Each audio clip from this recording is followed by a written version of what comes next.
Good evening and welcome back to the forum. Now, our big summer of sport continues to get bigger, so lots of questions. My name's Jon Smith, and on the panel with me tonight I have Philip Beard, Chief Executive of Queen's Park Rangers and a senior member of the Olympic bidding committee. A good thing to have. Wish I had that on my CV. How do you feel? 5 weeks to go before the Olympics. It was great we won it, and I can't believe now that there's just over 5 weeks until the opening ceremony. I think it'll take London by storm, and I think for the Olympics and of course the Paralympics afterwards, it'll be a summer that we can all remember. I agree with you. That's excellent. 5 weeks to go. Kate Hoey, one of the most potent former sports ministers of our time, Labour MP for Vauxhall, and today in the news, criticising, questioning our lack of government appearance in the Ukraine. No, what I was really saying, look, we've qualified now. If we get through to the semi-final and the final, then the sports minister should go and not be told he can't go because of something that we knew all along, that Ukraine has got very bad human rights. Has it gone a bit sour? I just think the whole thing of bringing up the human rights issue now, when we've known for years that Ukraine's not a very nice place, but our fans out there seem to be enjoying themselves. So. Well, that's, I guess, the most important thing, really. Yeah. And Hugo Taylor, star of Made in Chelsea and voted by readers of the Independent newspaper as one of the most influential men in Great Britain last year. So your influence is very welcome here tonight. Thank you. I need to put you on the spot. We are fellow Gooners. Yes. Now, we've signed 2 strikers. What do you reckon? Is Van Persie on his way? I mean, I'm checking BBC gossip column every morning and every night before I go to bed for any rumours that he might be leaving, but, you know, he's the captain of our team and I love him more than anything, so I want him to stay. I've got a funny feeling he might just stay. We might have a potent striker. I think we've got a chance to win next season. I generally do. Excellent. Well, I won't argue with that. Yeah. Okay, we have some calls. We have a lot of calls coming in, and we have a gentleman, I understand, called David Chidley. If I got your name right, David? David Chidgey? Chidgey! Ah, got you, David, loud and clear. Well, the panel is all yours. What would you like to ask? Well, the question I wanted to ask was really about JT. We know we've had that big ruck about Rio, complaining that he should have been in the side. So the question really is, do you think that after JT's performance last night that he's justified his inclusion on football reasons? Okay, thanks, David. I'm going to go to you, Philip, first. Now, I'll preface this that I know there are issues around Ferdinand and Anton Ferdinand that you can't discuss. They're prejudice. We don't prejudice that case. Sure. But what do you think? What are your views of JT being there? Well, I think on footballing reasons, you have to allow the manager to manage. And Roy Hodgson's been in the job for a couple of months now, picked a squad to go out to Ukraine and Poland. And I guess you're always going to be judged by results. And he's always said it was about football as well. But it has to be. Well, at the moment, I think it's 7 points out of 9. We topped the league, which probably was beyond expectation. Who knows how far we can go. And if we carry on moving forward, then he will always have felt like he's picked the right squad for the tournament. So the answer, yes, he did the right thing. If you win, you always get the right decisions right, I think. Now, how close, Kate, does football and politics intertwine on matters like this? I mean, everyone hates racism. I mean, racism is something that supporters all over condemn. So I think we start off from that. He also is innocent till he's proved guilty anyway. Which is a very good point. Which is absolutely, and I think, he's had many years of loyalty, both to his own club, Chelsea, which has been fantastic, and to England. And I feel that he's done no worse or no better than the rest of the team. I mean, he's just been John Terry. And he's doing a good job. Yes, I think so. On the football field, which is what it's all about. I mean, they're through, which is the most important thing. And now it's every match matters, and 50-50. Absolutely. As a football fan, excuse me, as a football fan, do you have a view on who should play for England, or is it just, I want to watch the 11 best players? No, you definitely want to see the best people in the country representing each position that they play in, and as much as... Are you influenced by the politics around it? I'd rather just see, the best people playing in the best positions, and John Terry puts his whole body on the line and throws himself head first into every ball, and if he's producing a win for us, then and clear the ball behind the goal line last night. We need a little bit of fortune, didn't we? Yeah, we had luck last night, didn't we? Dave, people seem to think that, our panel of experts seem to believe that he should be there for all the right reasons because of the round ball. Yeah, I'm glad to hear it. I mean, you know, my personal, well, I'm obviously a Chelsea fan, so I'm bound to be pretty pro JT, but I have to say, I think that a lot of the stuff that was coming out from Rio before the tournament was very disingenuous and sounded like sour grapes, suggesting or insinuating that JT had been chosen over him for anything other than football reasons. I mean, just look at the facts from last season. JT, you know, and as part of the Chelsea defence, was very instrumental in getting us to the Champions League final through heroic defending. So on form, I'd say he had a better season than than Rio. Rio has been very injury prone, and I think there were a lot of people saying that he'd struggled to make 2 games in a week anyway. So, you know, for me, it should have always been about football reasons. I agree with your panel entirely when they all said, as one, you know, it's the manager's decision to pick the best team that he feels is available. And that has to be on football reasons. And I think he did just that. So, for me, there should have been no argument or all the nasty insinuations that were going on at the time. How much animosity could there be in a situation like that, where potentially race and other isms, not so much sexism in football, but certainly racism, gets involved? Is that a real issue in the dressing room, or do your players say, "I play football"? Well, to be honest with you, I don't spend that much time in the dressing rooms at all. I mean, you hear what goes on of course, outside. but my fitness levels wouldn't allow me to spend too much time in the dressing rooms. I think and what I have seen at this tournament is a spirit in the England camp, which I think is really important, and I think that's possibly and probably come from the fact that the communication between the manager and the team is very English based, and Steven Gerrard, I think. And Steven Gerrard's led from the front. Yes, that's right. But when you watch them at half time or coming back on the pitch, they look happy. And at the end of the games, that is the thing that struck me this time most of all. They look like they're comfortable. They look like they're enjoying themselves, which is actually what sport's all about and football should be all about. And he has clearly been able to give them that feeling of confidence. And the other thing that has been so different this time, and it's the media. The media have not hyped him up. I mean, I used to get so angry when, you know... Don't you think they're giving him a bit of an easy run at the moment? It's the first, and everyone loves him now. Yeah, but... Why shouldn't we get behind our If we lose manager, 4-0, for instance, on Sunday night.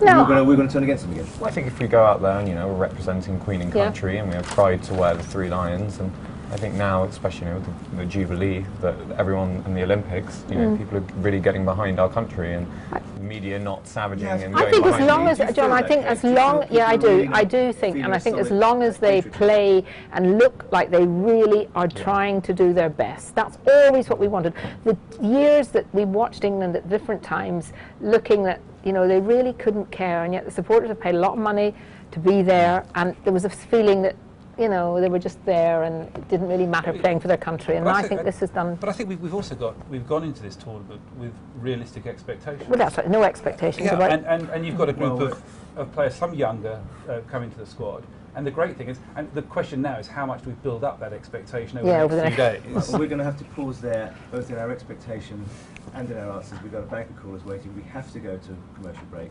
So, lots more. Don't go away, be back in 2.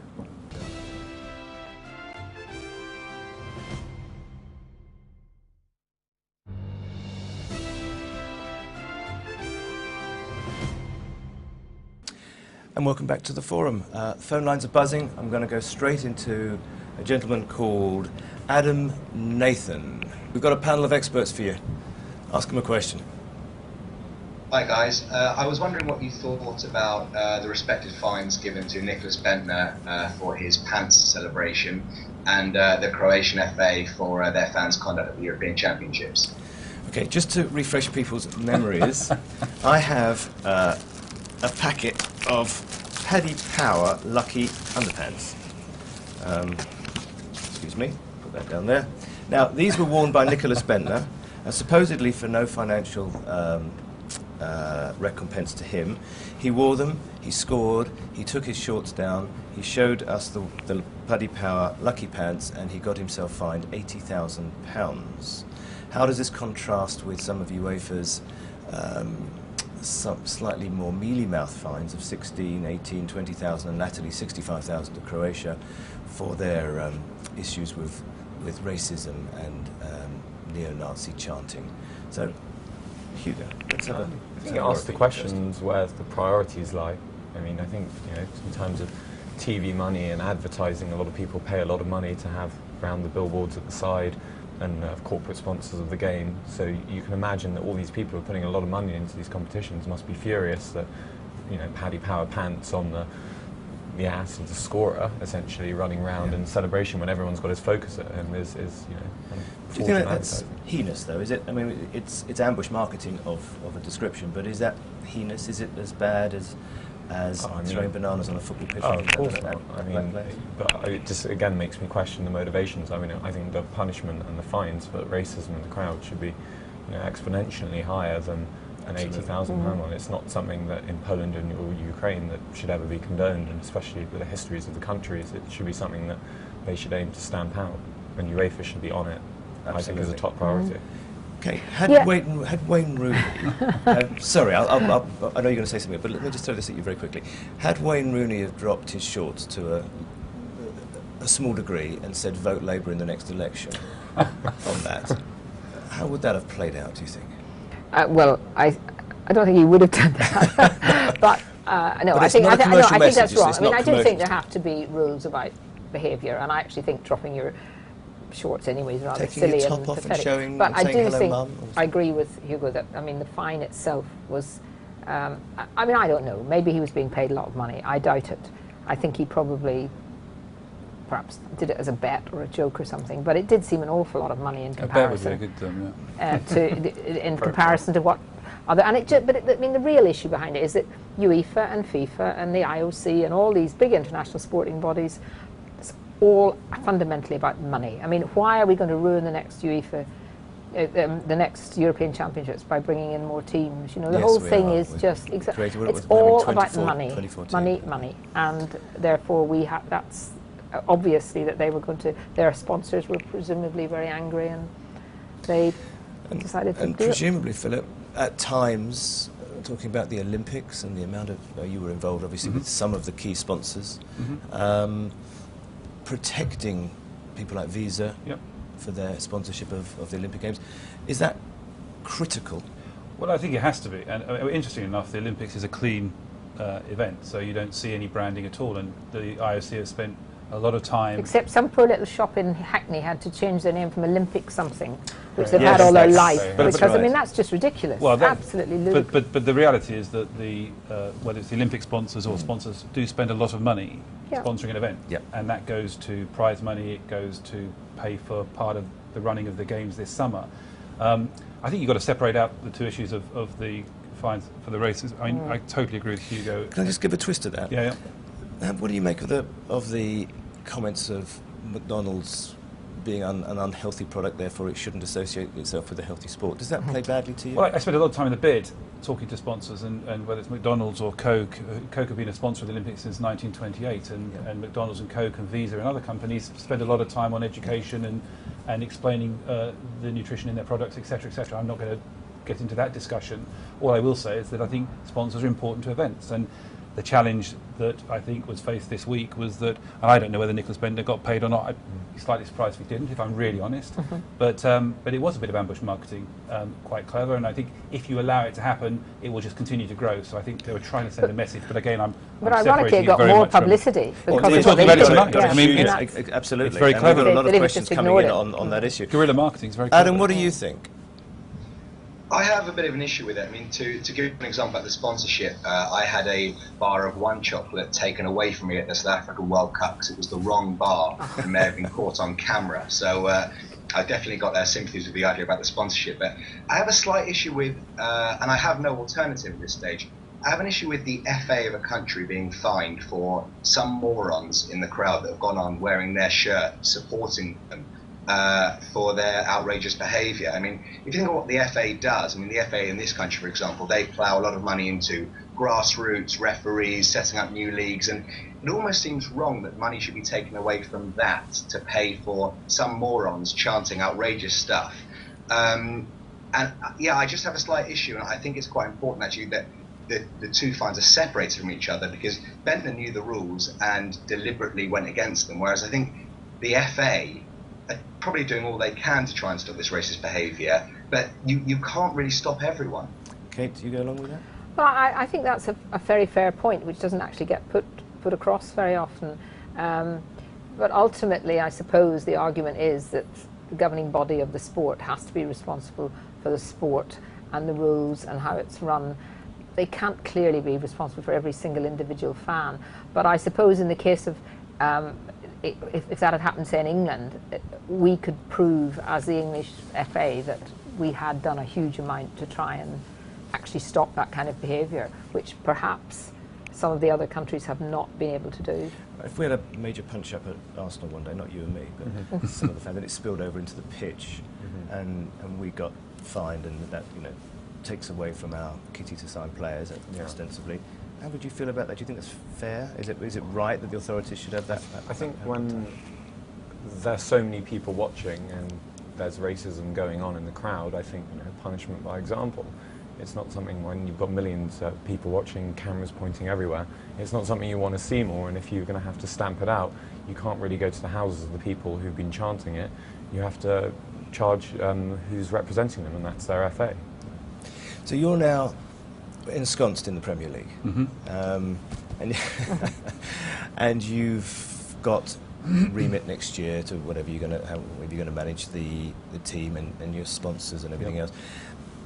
Give us a sense of how you balance out the value of your sponsors against keeping the supporters happy. Well, I mean. Sorry, long question. It's quite bland, but it's actually very, very potent. You know, it's very important, and you know, the fans are critical to every club and to every country, but we have got to find a way to make sure that we stamp out any form of abuse or chanting or racism. And my aim is to bring new fans as well as current fans to Loftus Road in this example, and it's about getting families, it's about growing the fan base, it's about making football a fun place to come, not just for people who are immersed in football and have been for years, but for kids that are growing up, and the examples we need to set those guys are the right ones, and you know, we spend a lot of time making sure that we hopefully get the right message across and our fans listen to us. I mean, obviously racism is one area which is everyone would agree with, but I mean, are we going to stop some of the, are you going to try and say, you know, people shouldn't, you know, the you fat bastard thing, all of this? Yeah, because and I don't want to do that, because you're going to change the whole nature. There is a football humour, isn't there? There is a football banter humour, and the chants. And which you know, with all-seater stadium now, we have lost a huge amount. And you know, it's really ironical that Germany can have, you know, safe standing, and our Premier League will not even think of looking. I was going to ask you that, Hugo. Because Kate makes a very good point. In Germany, there's a lot of standing. Yeah. Would you, as a supporter of our game, welcome going back to standing again? I know. Well, it's not the same. It's not going back to terraces. It's not going back to terraces. It's safe standing, so you can convert it for the European matches, and you're in your own. And it just creates. It's standing of atmosphere. another nature, though, isn't it? Yeah, it's standing in a safe. I mean, there are some clubs would have loved to have done it, and every time they've suggested it, they get shot at. You know, literally, not quite literally. Would you have it? Well, I mean, it's something that's talked about a lot, and let's face it, I mean, fans stand up a lot. Well, they do all the time, and then it's very annoying to people. And I do take your point, and I think we want to remember what football is about, the passion and the excitement.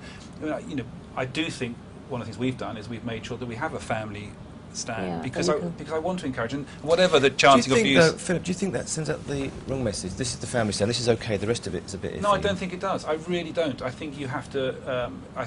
Provide a facility where fathers and mothers can bring their children along and feel that they're going to be in an environment where atmosphere of the stadium. That's not to say they won't enjoy the chanting and the singing and I have to say, passion. I think you've done a good job as well. It actually works well at your ground as well. Adam, we have 10 seconds before the break. I must ask you, happy about the Tottenham situation? I know you're a Spurs fan. I'm told you're a Spurs fan. So, what do you reckon? My sins. I think it's ever so slightly worrying that it's 2 months till the season starts and we have one striker who we sold in 2008 and no manager. So hopefully things can be accelerated very soon. Last word is yours. Who do you want as your next manager? I think David Moyes would be the safest option. AVB could be the best and worst. You've heard it here. We're going for another break. Back very quickly. See you soon.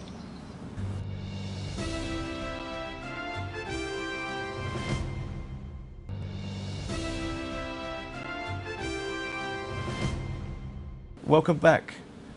We are now going to go to the Ukraine. We have an England supporter called Josh. You've travelled the airwaves to London. We've got a panel waiting for you. Josh, what's your question? Well, I have come out here and it's been a great tournament and fans have all been great over it. But not many England fans have travelled over it, and I was just wondering, in the light of the recent Panorama documentary but also the Sky Sports News special report, are the BBC and Sky, do they have to take some responsibility for the lack of England fans that have travelled over here and are willing to travel to Poland and the Ukraine for the Euros? Philip, what do you think about this? Well, I think it's difficult because I think I watched the Panorama programme and it was a challenging watch, and I've watched the media and the news, and I think it has probably put some people put in question whether people may or may not travel. What I have seen since people have been out there is fans enjoying themselves, and a lot of radio and TV programmes are out there with the English fans, and they seem to be having a great time getting behind the team. So I think it's a bit of a difficult one because the programme itself did make it look like it was going to be an expensive place to travel to and a difficult place for fans to feel comfortable in. So it's refreshing for the fans that are out there that they're having a really good time. It's a shame there aren't more of them. Hugo, would you have gone if you weren't doing what you're doing? Yeah, if I was off tickets, definitely, I would have been there in a heartbeat. I mean, I watched the Panorama documentary as well, and it was quite scary, but I thought a lot of the footage had been recycled from another documentary I saw on Ross Gant on BBC seem football. to do that quite a lot, don't they? There was some did that with the last expose about football. which I'd seen before, and I was actually quite aware of it. But I think the level of organisation these tournaments have, that if you go with your family, you're not going to be attacked by some thug on the street, or you wouldn't have thought so. I mean, imagine that people out there, even if they are football thugs, still got a heart. They're not going to hit a mother and child, are they? I mean, I think there probably were fewer would have gone anyway this time because of the general economy and people there isn't just as much money around, and it was a difficult, awkward place in many ways to get to. But there is nothing like being at a World Cup with your team and with your supporters, and it was so wonderful listening this morning to, if I can mention it, Nicky Campbell, and talking to and hearing the enthusiasm. And the thing that struck me was, despite all of the talk about Ukrainians and the terrible country it is, and I'm sure they have a horrible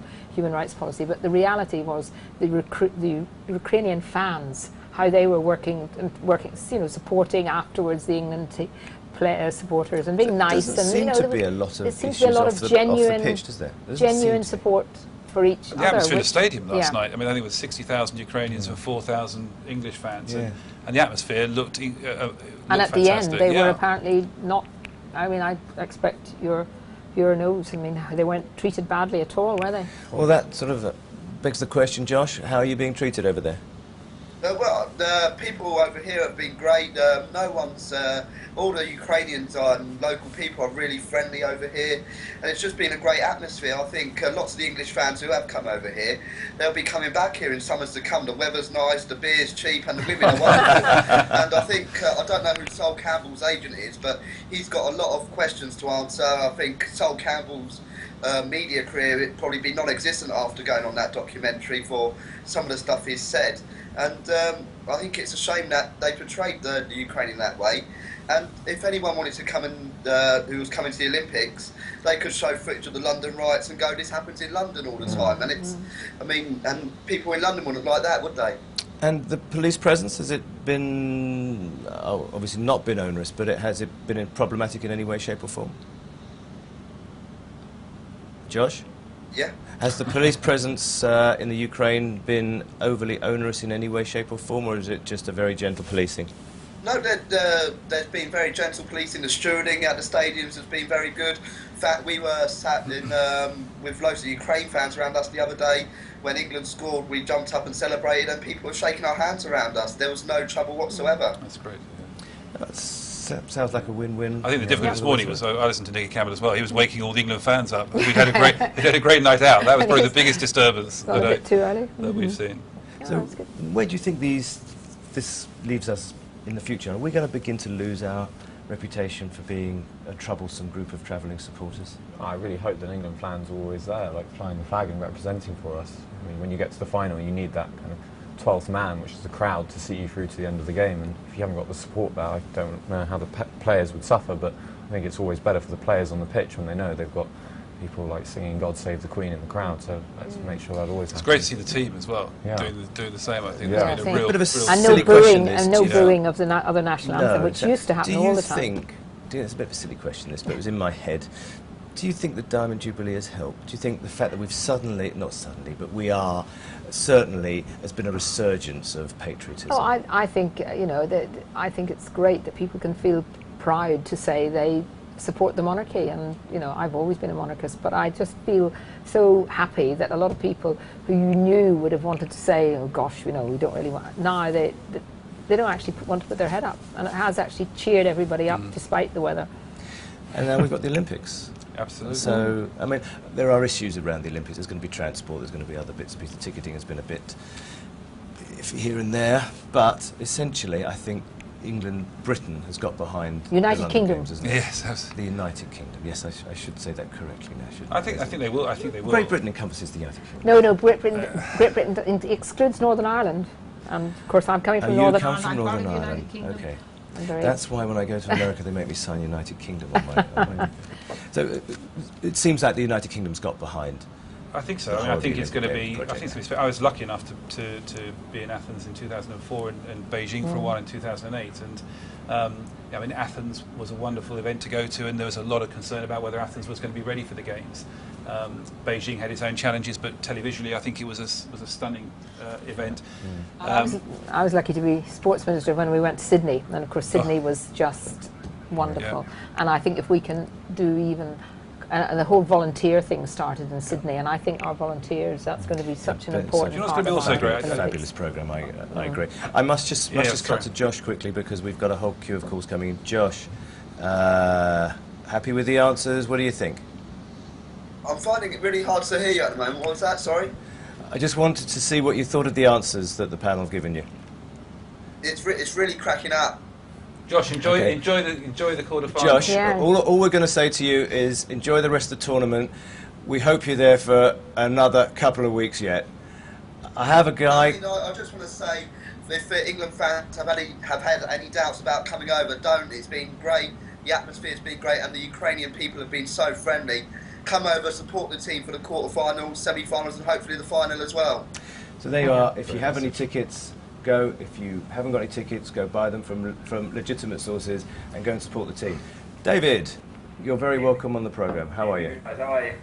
Good, thank you. What do you want to ask? Well, I mean, I'm sure you'll agree, Roy's done brilliant so far. We've come in 2 wins out of those 3 group games, had a very good draw with France. We've been superb. Can we win it? There's a question. Hugo, are we going to win this thing? I can realistically see us beating Italy. I think we got the speed on the flanks with Walcott and Oxlade-Chamberlain rather than Milner to get past the Italian defence. So I think is it Maggio who plays on their right side, who's got real pace as well. You know, the Italians are excellent technically in defence, and so it's going to take a proper magic moment, like a screamer from 30 yards from Gerrard or something. But I think it's going to be one of those games. I think England and Italy always produces a real spectacle. I think now that we're out of the group stages, the coyness not to go forward, you know, you've got 90 minutes to go out there and win it. I think we're going to. Kate, do you agree with that? There's only 3 matches to play and 3 results, and you've won. But I mean, I still think you can't ever write off Spain. Germany. I was just going to say, assuming Hugo's right, Philip, a small couple of matters of Germany and Spain between Germany. us and a trophy. I mean, Or potentially Germany and Spain. Well, anything can happen in any of the games. Yeah. But I think the interesting thing is, I mean, having watched Chelsea, for example, go through the Champions League quarter-final, semi-final, and final, in all of those games, they were up against it. And I'd like to think that the stoicism of England and the support that we've got out there, a bit like Josh and some of the other guys. I think we've got a very good chance, and I think we need a bit of luck. I hope it doesn't go to penalties. The one thing I really hope we can do is win on merit in 90 minutes or 120 minutes. I think when you get down to penalties, to lose on penalties would it's be very just challenging. David, what do you think? Well, the joys of knockout football is that obviously anything can happen. I think we've got what it takes to get through Italy. I think as for potentially getting through Germany, could be a little bit tricky, but you still, you mentioned Chelsea in the Champions League. They dug so deep against Bayern Munich and Barcelona, didn't they? You just think that this England team under Roy, it's well organised, Often two banks of four. I know that last night for the goal that never was, the defence got caught out. But every good defence gets caught out. It's the fact is they still went back and they still went to try and defend it. Do you think we can defend deeply? I mean, really deeply, like Chelsea did in the Champions League? Yeah, I think we can. I think Lescott and Terry are getting a good partnership together. I think Ashley Cole's been superb for us so far, and Glenn Johnson, I think, has actually surprised many. A world-class goalkeeper as well. We have great space. It makes you feel good, doesn't it? I think with the exception of maybe Neuer or even Casillas, obviously those are the two top quality goalkeepers themselves. I think Joe Hart is the best goalkeeper at the Championships. I think he's probably the best goalkeeper. Well, he's definitely one of the best goalkeepers in the world. And Rooney, he wasn't great last night, but he got a goal. But he got a goal. That's going to get a monkey off his back. So thank you, David. We're going to run with your sentiment. The politician on our panel is Kate, but the non-political view mixed with the political view. Appointment of Roy Hodgson. I know in hindsight it's wonderful. Were you for it at the beginning? Yes, I'm very, very, very pleased. I think the saying FA earlier, ran the I watched his well. progress. There was only four of them that made the decision. I think they've handled it very well, and I think it is the right decision at this time. And I just hope that whatever happens, even on Sunday against Italy, that there isn't some kind of media outcry, and I hope he actually stays with England. Certainly for the next World. Do you think if we get beaten badly by Italy, that love affair's over with Roy? I hope it isn't, because I think he's only been in the job for a couple of months, and I think it also demonstrates you don't have to have somebody that's been in the job for 2 or 3 years leading up to a tournament. What you have to have is somebody that can motivate a team. And you don't have to pay somebody millions and millions to get them to manage their country. But it's about motivating a team over a 5 or 6 week. I've loved seeing the England team walking around the streets, being accessible, not hiding away. So great. I think he's got the blend right. You're a football fan. I keep saying this to you. I don't need to keep reminding you, but you are. What do you think? The appointment of Roy Hodgson. The appointment of Roy and how it happened. Does it make you feel I to be English as a football supporter? He was the right choice, and then on a more personal level, like Harry thinking he might get it made their season slip up. So it means Arsenal won the Champions League. So on a personal level, I'll accept that one. No, I like Roy Hodgson. He's definitely inspired the team, and I think having a manager who can deliver that team talk at half time, where they can connect with that English sentiment of like, come on, go out there, do it, lads. And I think Fabio Capello was. But I think it's important to work out. Say also, it was. I mean, the decision about where they were staying was taken before Roy, and that was Bernstein. And I think the FA are showing. They seem to have turned around a bit and are just that little bit more savvy. Hold on a minute, we're having all three people saying nice things about the Football Association. Which is not usually for me, as you know. It's a good place to put a full stop. David, thank you very much for joining us. Anytime, guys. We'll be back in a few minutes. These guys have got a lot more to say. We've got a couple more questions that come in as well. Thank you. Don't go away. We'll have a cup of tea and come back in a couple of minutes.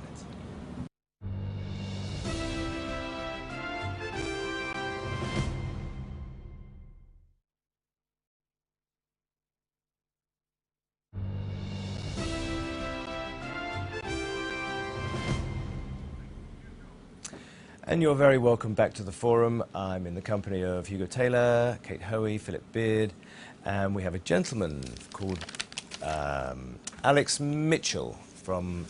actually, Alex, you're a Wimbledon fan, I hear. Is that right? Yeah, that's right. OK, well, we're going to be talking football clubs and a little bit of England. So tell us what you want to ask. Hi, guys. I just wanted to ask, the new £3 billion television deal that's come through is going to bring even more wealth to the Premier League clubs. Will the clubs spend it all on foreign talent, or will they finally invest some serious money into developing young English players and help out the national side for the future? Well, it took me a long while when I heard this question might be asked to figure who to start with, and I reckon, Philip, this is your ball. Well, I think the first thing to say is it's a stunning deal that's been done by the Premier League, and I think it also demonstrates the power of the brand, the power of the Premier League. And they're the domestic rights that have been sold. And something to celebrate when the economy's all over the place, the world economy. I mean, we are a success. Well, I think, and they've still got to sell the international rights for QPR. I mean, having held on at the last gasps of the last game of last season, and for all QPR fans, it's just great to be part of the Premier League. I think what really is important, I think your caller makes a very important point. It's how we use the money, and I think. One of the things we're doing, for example, is building a new training ground, and most clubs now are developing, if they haven't got developed academies, training grounds where you can start to nurture talent. And I think that's where you're going to start to develop talent that becomes valuable, both to your first team and maybe when you need to trade and sell players. So I'm hopeful that clubs like ourselves will see this as an investment that we can make in young talent and talent that can come through and play for QPR in years to come. But it's a great deal, but again it just demonstrates the success and the power of the Premier League both in the UK and around the world. Hugo, you're in the entertainment business. Yeah. This is one of the biggest entertainment platforms on the planet, if not the biggest. Does that make you proud or concerned about the custodians of our game, of our entertainment platform? Well, I mean, football and especially the Premier League is exported globally. I think, you know, the amount of people who watch in China, like everywhere. It's got such a big following. I know in Nigeria as well. Like people are so passionate about who do you support, Arsenal or Manchester United. And when we're exporting something globally, you know, it's kind of costs a lot of money, and there's a lot of money made through sponsorship. But I think if the monies are coming into the club, then, you know, if it's spent on English players or developing English talent. Is that important to you? I just want to see my team win, really. And I think, you know, we want the best type of entertainment if we're paying money on Sky to watch the games. So if Arsenal win the Championship next year, won the Premier League next year with 11 foreign players, overseas players, and a squad of 26, of which 25 were not British or from the United Kingdom. How would that make you feel? I think we live in a global world. I think, you know, London is a cosmopolitan city, and I don't really think if you're from the European Union or any other country in the world, if you're a great footballer and you deserve to pay for the club, then you deserve to pay for the club. Now, I remember, Kate, when you were sports minister, you were one of the few that didn't bash football. You were very supportive of football over the years. It seems to have taken a lot of pot shots over the years from politicians. You were one of the few that actually didn't. Well, I was always supporting. Do you feel this deal should promote our national team as well as our game? I do, and I do feel that, you know, it would be rather nice if. What worries me now is that a lot of the big clubs, very, very few of the people, the kind of people I represent in parts of inner cities, can actually afford to go to football. And I really do think that it would be actually quite good if the clubs were to spend some of that money in reducing. Just the entertainment platform. If you go to the West End Theatre, and I know you don't do that every Saturday, but if you did, the ticket prices would be commensurate. No, but it's not the same. It's just not the same. There isn't. You know, football is a culture to people within London, or in my case, within Vauxhall, which, you know, is not going to be met by going to the theatre once every 6 weeks or every 3 months or so. But also, I do think, you know, I'm an Arsenal supporter, and I used to run the education. I love Arsenal, but I do find it quite sad that there are so few now, in comparison to what used to be, homegrown players coming through. And unless we get that development right and put some of that money into the academies, and it has got better, but an awful lot of the people at those academies are coming from abroad, French youngsters who have been trained in clubs that are actually linked with some of our Premier League clubs. Slight dichotomy there, isn't it, chaps? Because, you know, they pay this money because of the immense talent that we've got, and yet if we say, well, 30% of that's got to be British, maybe we won't get that money in the future. I think on a different tack, I think the new School of Excellence, or the football academy in Bircham that's been developed, that's an opportunity for us to utilise that. That's been a long time in the coming, and it's now there to nurture and develop English talent. And Roy Hodgson has said he wants to be pertinently involved in that. And I think he will be, and I think that's what we've got to look at. From a club perspective, I agree with Hugo. I mean, we need success on the pitch and success off the pitch.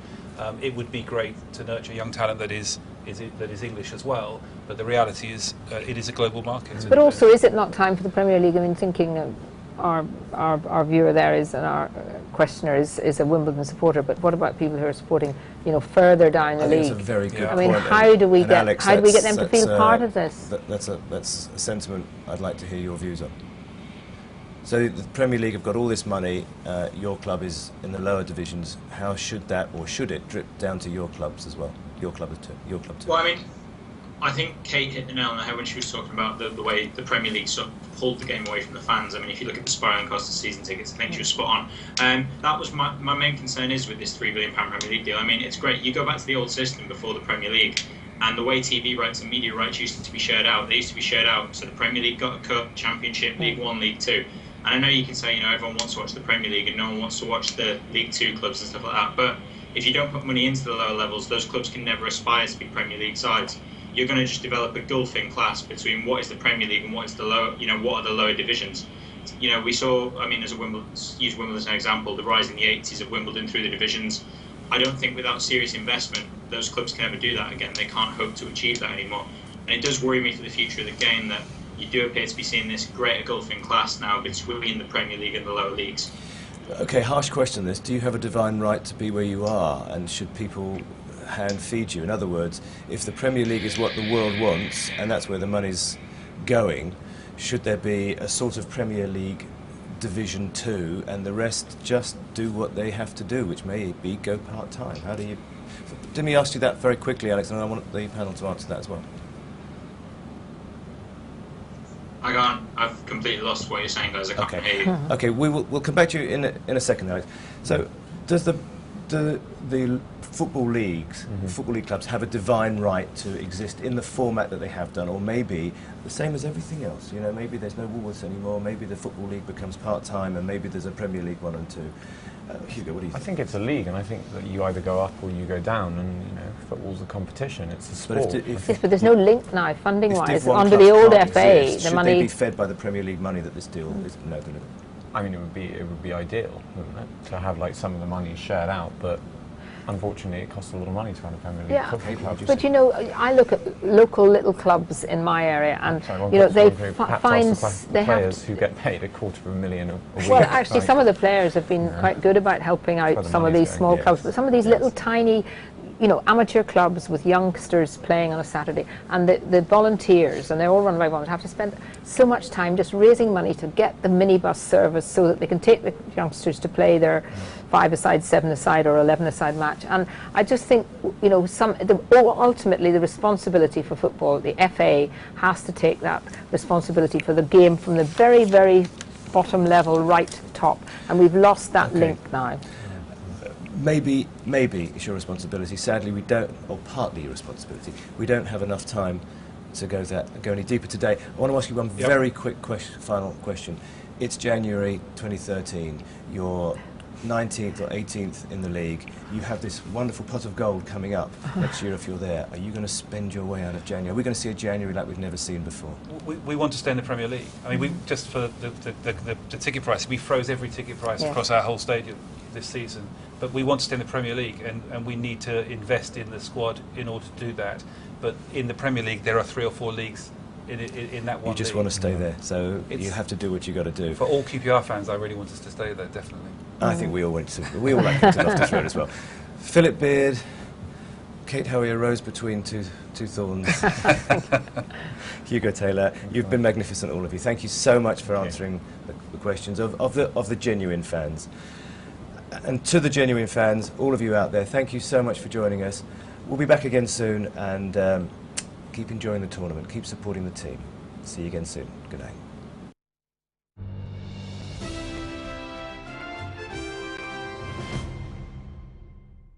At the moment, I think it's 7 points out of 9. We topped the league, which probably was beyond expectation. Who knows how far we can go, and if we carry on moving forward, then he will always have felt like he's picked the right squad for the tournament. So the answer, yes, you did the right thing. If you win, you always get the right decisions right, I think. Now, how close, Kate, does football and politics intertwine on matters like this? I mean, everyone hates racism. I mean, racism is something that supporters all over condemn. So I think we start off from that.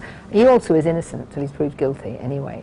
Which is a very good point. Which is absolutely, and I think, he's had many years of loyalty, both to his own club, Chelsea, which has been fantastic, and to England. And I feel that he's done no worse or no better than the rest of the team. I mean, he's just been John Terry. And he's doing a good job. Yes, I think so. On the football field, which is what it's all about. I mean, they're through, which is the most important thing. And now it's every match matters, and 50-50. Absolutely. As a football fan, excuse me, as a football fan, do you have a view on who should play for England, or is it just, I want to watch the 11 best players? No, you definitely want to see the best people in the country representing each position that they play in, and as much as... Are you influenced by the politics around it?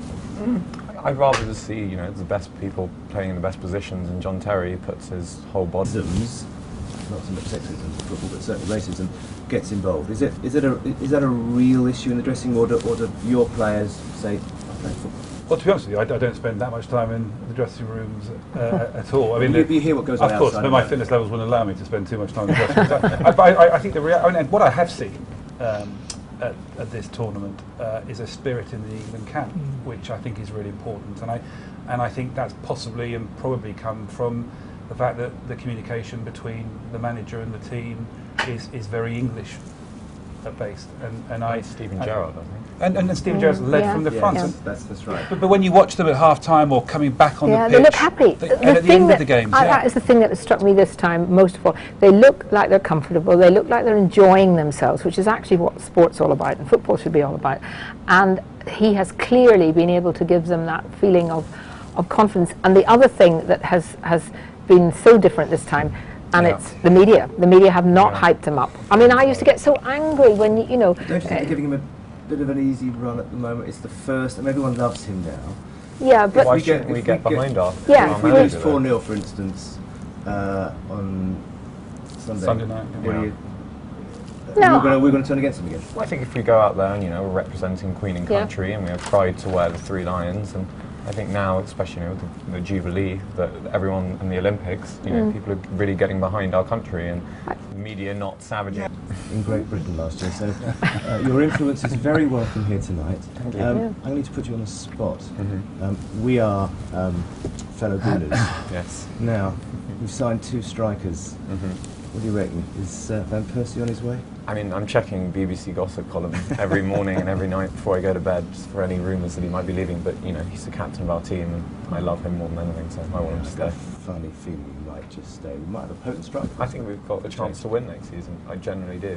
Excellent. Well, I won't argue with that. Yeah. Okay, we have some calls. We have a lot of calls coming in, and we have a gentleman, I understand, called David Chidley. Have I got your name right, David? David Chidgey? Chidgey. Ah, got you, David, loud and clear.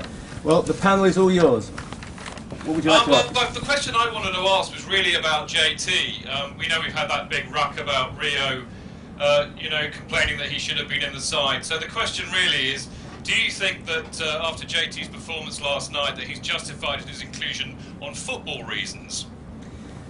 Okay, thanks, David. I'm going to go to you, Philip, first. Now, I'll preface this that I know there are issues around Ferdinand and Anton Ferdinand that you can't discuss. They're prejudice. We don't prejudice that case. Sure. But what do you think? What are your views of JT being there? Well, you know, I think on footballing reasons, you have to allow the manager to manage. And Roy Hodgson's been in the job for a couple of months now, picked a squad to go out to Ukraine and Poland. And I guess you're always going to be judged by results. And he's always said it was about football as well. But it has to be, you know, well,